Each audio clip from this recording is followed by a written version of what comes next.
Hello, praise the Lord, praise the Lord, praise the Lord. Welcome back to Akam Tawunsu channel. Aji bin naroki kana. Aji 21 June Father's Day laga program thuru le ase. Ami bi baba ekta ase na ona. Aji photo port ase tuan to. Aro bhitor de aji program thura khata ba dekhai dibo. Naroki kana amila channel de bi like, share, subscribe aro comments khan kurbi aro skip noguna sai thakimbe guna. Itu kota janai dia sih. Sob lo boleh bi.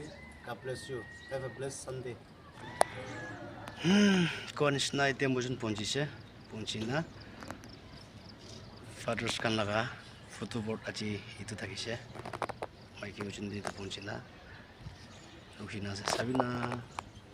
Happy Father's Day. One two. Ah, women balas deh.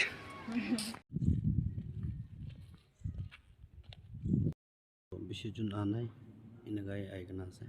Bisi daru adam dekai di. Itiala hum itu tuh iman junnya aikana sih. Bisi itu full oleh sih.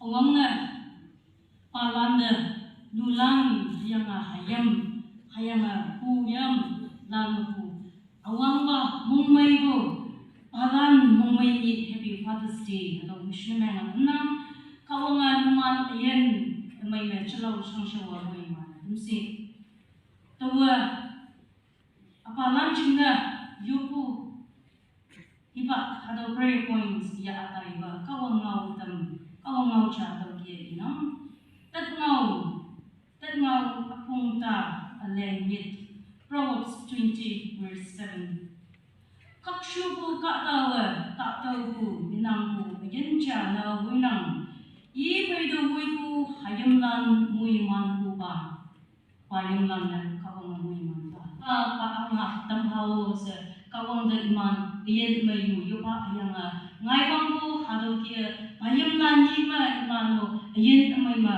hawa tamha yen amai ma om tamhao sa man muilan cham se yuplak ayanga chimai lam linga nyulan hayanga hayam buyamlan aushin mo nagi nuk naman meng bulan apa naman meng bulan aushin mo nagi chimai lam linga taman muilan yuyui sopu nyu chimai yong yanga apalan chinga iman syang macu na yupu na taman muilan cham sa yonga na yuyui nuksa payam na kung yanga ba nang kanto tumana bitsyo mali sa kong chok sa nang yuyui hayanga yen payam lan yujuk hanga yui nuksa kong chok yida ikia mo nang ki pa nga ni cha ba imano nang sumula ipay lang china sa iman na ngao tampa sa nang yuyung hayanga ila payam lan Awang de apalan muilan de Happy Father's Day salam ngau chai kamna.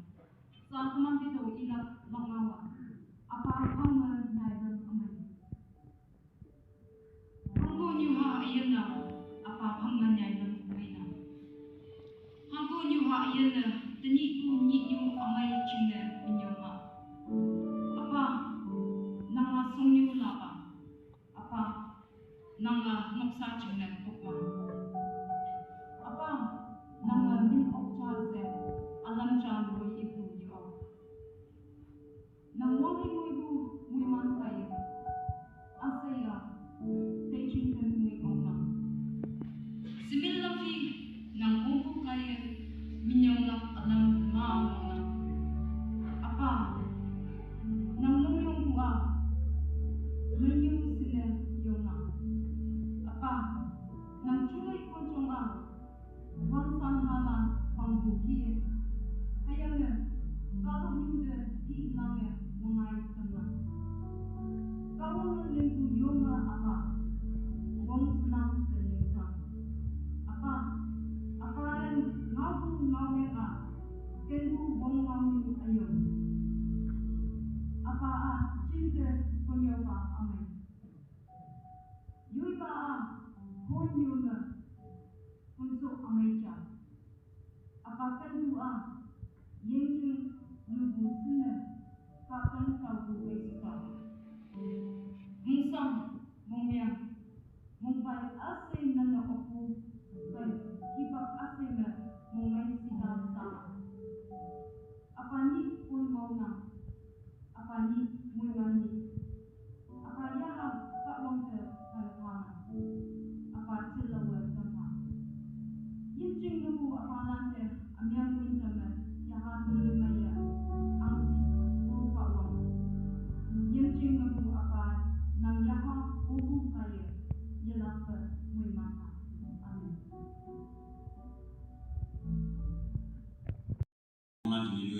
yang berpemain paran memanda pemain suci nggak maksud yang hunang kan berhunang. Ada pemain paran lah, yo ngomong yang teman dengan tokoan sen. Isi buku yang jangan buku ngomong. Mana? Dia tu buku mana? Father's Day, Mother's Day tayang. Teman Mother's Day tayang pemain sucinya. Anu hadis item ngoyak saya teman hingga yak ulang sukan sudah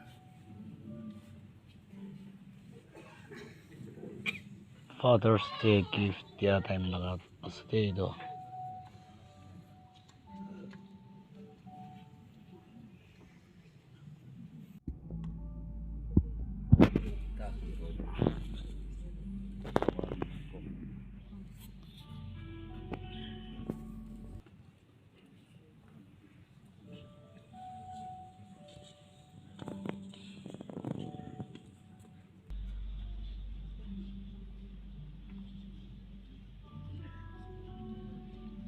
बाबा खान करने 3000 gift packing बनाई से तो ऐसी बाजी से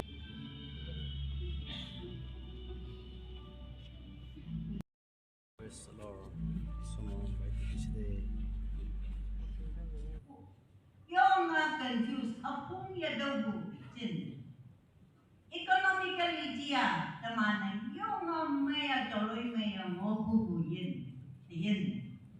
Ayo hapalana yung hapnam. Tuinan bulana yung dinanang ngayon. Okay, tani bukin na tani bukin ma. Abaja awang pa hangi yung laksi. Itu siya hangi Kawang singgu kata cana menga hukum. Hadawa dewa, hadawa awang pat kusyo. Asumanda Israel bungama Jewish abaja. Kawang singba abaja na menga. Hadawa ma noksa ya fen dili ma. Iya noksa da nokla. Kasi ma yang tetlak pada namanya noksa sang wanda tuinan wanda ayo adupe wanda iman okla okay Israel Jewish yenma abaja kawong singma hadawa ayen lingatamna nahalanjing ayen iman lingatam okna sina tamana hadawa Deuteronomy chapter 6 verses 4 to 9, Matthew chapter 22 verse 37 dan yung hado Israel bungauma kawang singpu mabalan bisyo ni Okna. Iya kasisyo ma iyagi tau hayang dinok noksalan temana yuman ba so sana hadawan yung powerful wong wong ngau caca tau iok latia jadi amin lebat itu kata kobi boleh amin apa nang iok latia apalan nang nok sajing nang iok latia nang nahalan ayen singya nang sepo ayen singya Joshua kongkong singnang imong hangnang inok sa kawang dingla. Ano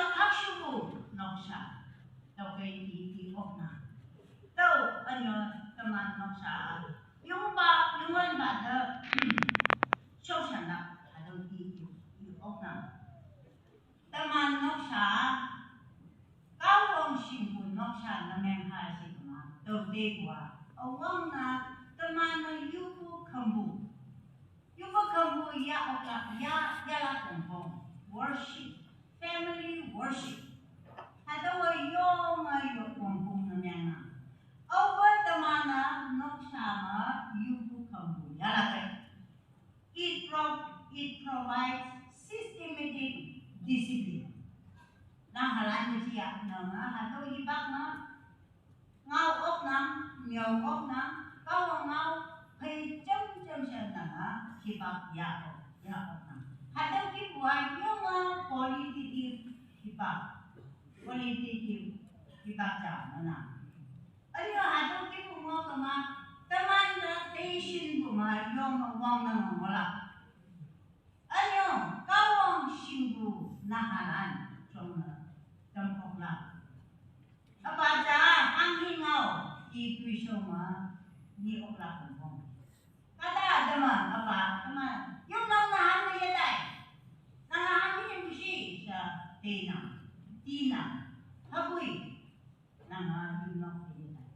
Nang yung kapag ikuma ng action day ngawa dati yung moya ato ng sino. Okay. 1 John chapter 3 verse 18 ma. Ayunan tamana ngau ma yaji hapoy tuisyo kaya nga ngau din fay taken ha. Actions speak louder than words. So, taman deha Noah hibak ma yung may hibak siya. Corrupted society, corrupted cenlaan, yung may hibak siya, moyang buhay. Nawa, iman nahalanda, ihalanda iya yung influence na mga.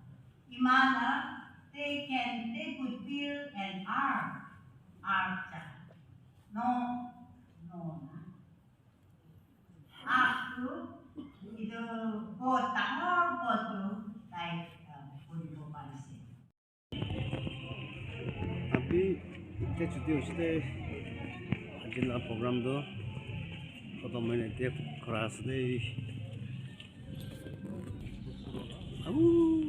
anak apa ciam karya mengal इतने छुट्टी होते